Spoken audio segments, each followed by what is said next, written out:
You know, every single pill sitting in a medicine cabinet is basically a tiny trophy. It's a trophy from a long, incredibly complicated scientific battle. Today, we're going to pull back the curtain on the hidden science of how new medicines get made, and trust me, it's wilder than you think. So, how does a new drug actually happen? It's not some single eureka moment in a lab. Nope. It's a slow, careful process of design, trial, and so much error, all guided by some absolutely brilliant scientists. And the whole thing can be summed up with a surprisingly simple analogy. You heard that right. The experts who do this for a living describe it as a high-stakes game of scientific whack-a-mole. You know the game. You smack one mole down and another one immediately pops up somewhere else. That is the perfect way to think about the central challenge we're going to explore. To really understand this game, first we need to meet the players. And in our story, the heroes are the medicinal chemists. Think of them as the architects of the very molecules that keep us all healthy. So medicinal chemistry, what is it? Well, it's the field where scientists are basically master builders, but on a microscopic scale. Their job is to design, then literally create, and finally perfect these tiny little compounds that can go into our bodies and fight diseases. It's this amazing mix of pure chemistry and really creative problem solving. All right, so where does this molecular architecture even begin? I mean, you can't just build a drug from nothing. The very first step is finding a starting point, one promising molecule out of literally millions of possibilities. The whole journey starts with something called a hit. That's just an initial molecule that shows some kind of effect, even a tiny one, against a disease.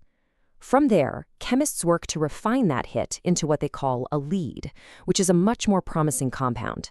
And then after countless tweaks and changes, that lead might, just might, finally become a drug candidate, ready for actual clinical trials. But how on earth do they find that first hit? Well, they use some pretty incredible tech. High-throughput screening, or HTS, is like speed dating for molecules. You have robots testing thousands of different compounds every single day.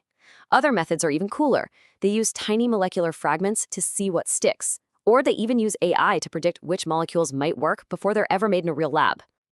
Now, let's say you found a hit. You can't just start changing it willy-nilly. See, to have any chance of becoming a medicine that you can actually swallow as a pill, a molecule has to follow a very specific set of rules. This brings us to a famous set of guidelines called Lipinski's Rule of Five. Honestly, just think of it as a checklist for success. It helps chemists predict if a molecule even has a chance of working as a pill, just by looking at basic stuff like its size and how well it dissolves. If you get even one of these wrong, that molecule is probably a dead end. Game over. Okay, so you found a molecule and it follows all the rules. That means it's safe to use, right? Whoa, not so fast. The next part of the game is spotting the hidden traps, these molecular red flags that can turn a promising drug into a dangerous poison. The first red flag is called a toxicophore. This is a specific part of a molecule's structure that's just a known troublemaker. A great example is a nitrosamine group. If that's in your drug, the body can accidentally activate it in a way that actually damages our DNA. So chemists are trained to spot these molecular landmines and get rid of them immediately. The other huge red flag is something called a PAIN. And no, not that kind of pain.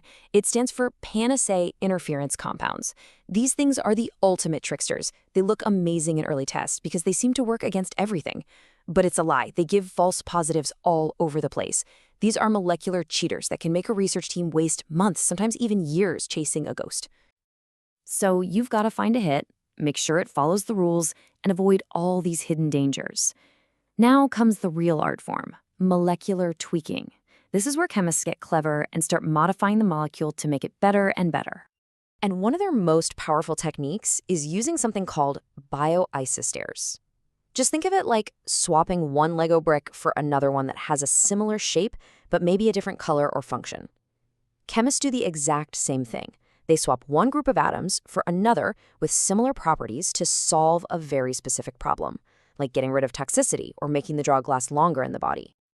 And this shows you exactly how it works. It's brilliant.